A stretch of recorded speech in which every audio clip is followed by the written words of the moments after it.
श्याम सहसा चौंक कर जैसे सफाई देता हुआ। भैया मैंने कहा था, वह तो खुद भाभी का ही ख्याल था। क्यों भाभी? वीना। हाँ हाँ, मैं कब कहती हूं कि मैंने नहीं कहा था। ठीक है, मैंने ही तुमसे कहा था। राधा सहसा उठकर पास आ जाती है। राधा। वीना ने भी नहीं बल्कि हमने कहा था। गोपाल जैसे आसमान से गिरकर। भाभी? राधा। हाँ हाँ, ठीक बात तो है। हम ही ने वीना से जोर देकर कहा था कि पुलटिस बनाकर श्याम के बांध दो।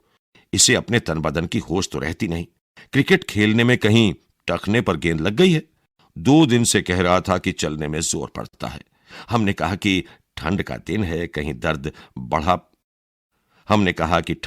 है, कहीं दर्द बढ़ बढ़ा गया तो बैठकर 2 दिन हम ही से मालिश करवाते रहेंगे। वीना ने पुलटिस बना दिया है, अभी बांध देंगे तो रात तक ठीक हो जाएगा। गोपाल कृतज्ञता के भाव से राधा की तरफ। गोपाल। यही तो मैं कह रहा था, ये लड़का अपनी सेहत का जरा ख्याल नहीं रखता। बाद में जब ज्यादा बिगाड़ हो जाता है तो मुसीबत घर वालों की होती है। श्याम को आंख से इशारा करके। अब पुलटिस बंधवाकर चुपके से लेट रहना, समझे? जमुना। लाओ मैं ही पुलटिस बांध देती हूं। कोई पुराना कपड़ा वपड़ा हो तो दो। कहीं कोई नई धोती ना फाड़ देना। यह देखो, नए कपड़ों का क्या हाल कर रखा है। यह रेशमी जम्पर मेज पर क्यों डाल रखा है? यह मेज साफ करने के लिए है। मेज से जम्पर उठाना चाहती है मगर गोपाल फिर बीच में आकर रोक देता। गोपाल। रहने दो अम्मा, क्या गजब करती हो। ये काम तुम्हारे करने के हैं जो तुम कर रही हो। मैला कपड़ा है, खूंटी से मेज पर गिर गया होगा, अभी वीना उठाकर रख देगी। जमुना। यह मैला कपड़ा है और वहां उतनी दूर खूंटी से कूदकर यहां मेज पर आ गया। तुम लोगों के लक्षण जरा भी मेरी समझ में नहीं आते। नया जंपर है, अभी 2 बार भी नहीं पहना होगा और इस तरह यहां गिरा रखा है। हटो, तुम लोग घर उजाड़ने पर तुले हो तो मुझे तो घर की चिंता है। इतने कपड़े इधर उधर बिखरे पड़े हैं, इनमें टिड्डियां लग जाएंगी तो। फिर जम्पर उठाने लगती है मगर गोपाल उसे कंधे से पकड़कर पलंग की तरफ ले जाता है। गोपाल। अम्मा नहीं लगेंगी टिड्डियां, तुम तो खामखा चिंता करती हो। यहां पलंग पर बैठो और थोड़ी देर आराम करो। बैठो। इस तरफ। उसे दोनों कंधों से पकड़कर पलंग पर बिठा। जमुना। हाँ, बैठकर आराम करूं और मेरी जगह काम कोई दूसरा करेगा। घर में करने को इतने काम पड़े हैं, इसे पुलटिस बांध दूं तो जाऊं। दूसरों की मुसीबत कर देता है और आप किताबें पढ़ता रहता है। ला, मुझे दे ये किताब और यहां आकर लेट जा। उठकर श्याम के हाथ से किताब लेती है। यह कौन सी किताब है? श्याम। यह अम्मा, यह मेरे कोर्स की किताब नहीं है। यह शायद यह भाभी की किताब है। वीना। यह जीजी की गुटका रामायण है मां जी। जीजी पढ़ती पढ़ती यहां ले आई थी। श्याम। हाँ, भाभी की गुटका रामायण ही तो है। मैं कह रहा था कि लगती तो गुटका रामायण जैसी ही। जमुना। मगर गुटका रामायण तो बहुत छोटी होती है, ये तो इतनी बड़ी किताब है। श्याम। हाँ माँ, पहले यह छोटी थी, अब यह, मेरा मतलब है माँ कि इसका पहला एडिशन छोटा था, मगर जो नया एडिशन आया है वह पहले से बड़ा है। इनके साइज बदलते रहते हैं। यह कोई खास बात नहीं है। चलो अम्मा, तुम्हें बहुत काम है, मैं तुम्हें तुम्हारे कमरे में पहुंचा दूं।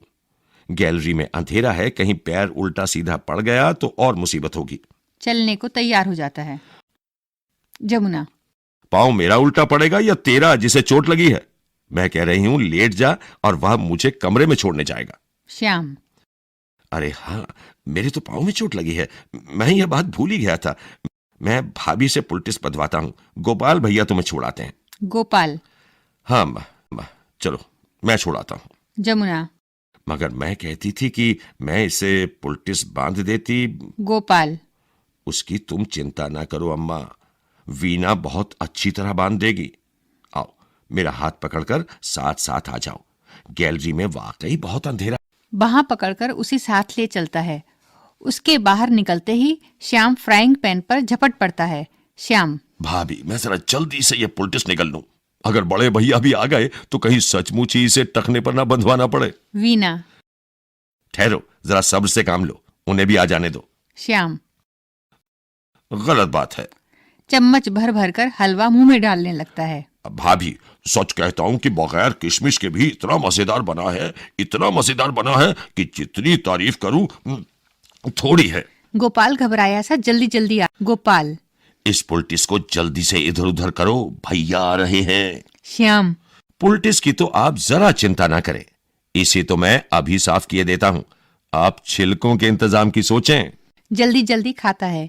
गोपाल जम्पर उठाकर वीना को देता है। गोपाल।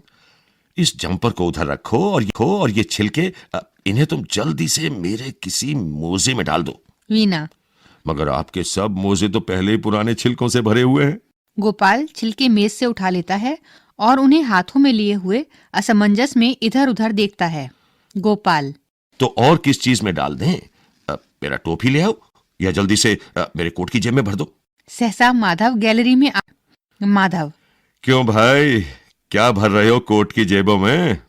कोई मेरे ना देखने की चीज तो नहीं? गोपाल हताश भाव से। आइए आइए भैया, आ जाइए आ जाइए, मैं यूं ही जरा इन लोगों से मजाक कर रहा था। माधव। मजाक कर रहे थे कि छिलके तुम्हारी जेब में छिपा दिए जाएं। हंसता हुआ स्टोव की तरफ जाता है। जी हाँ, जी नहीं, मजाक नहीं, मेरा मतलब यह है कि माधव। तुम्हारा मतलब मैं समझता हूं। और तुम क्या खाकर मुंह पोंछ रहे हो श्याम बाबू? श्याम।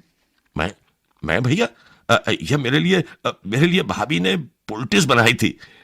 पुलटिस बनाई थी और तुम वह पुलटिस गले से नीचे उतार गए। हंसकर। खूब, तो आजकल पुलटिस खाने के काम भी आने लगी। भला यह तो बताओ कि किस चीज की पुलटिस थी? जिस चीज के यह छिलके हैं उसी की, या? श्याम बिल्कुल घबरा जाता है। श्याम। भैया थी तो यह पुलटिस ही, मगर जल्दी में मेरा मतलब है कि मैंने जल्दी। माधव। तुमने जल्दी में सोचा कि इसे खा डाला जाए। फिर हंसकर। बहुत अच्छा किया, बनी हुई चीज का कोई तो इस्तेमाल होना ही चाहिए। और तुम गोपाल, तुम ये छिलके जेब में क्यों भरते हो? बाहर जाकर इन्हें नाली में डाल दो। आगे से डिब्बे में भरकर बाहर ले जाने की जरूरत नहीं। गोपाल। मगर भैया। माधव। भैया सब जानते हैं राजा, वे ये भी जानते हैं कि तुम्हारे बाएं हाथ की उंगलियां किस तरह पीली हुई हैं। यह भी जानते हैं कि श्याम बाबू का दूध कमरे में क्यों जाता है।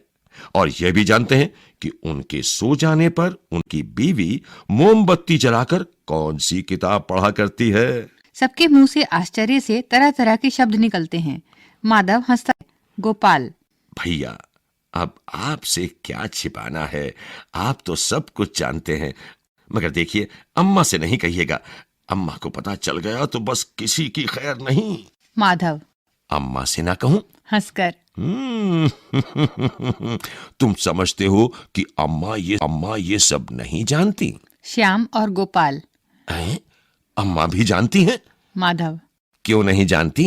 अम्मा तो शायद मेरी वे बातें भी जानती हैं जो मैं समझता हूं कि वे नहीं जानती। हंसकर। आज से छिलके नाली में डाल दिया करो, इनके लिए डिब्बा रखने की जरूरत नहीं। और जहां अम्मा का सवाल है, अम्मा इन्हें नाली में पड़े हुए भी नहीं देखेंगी।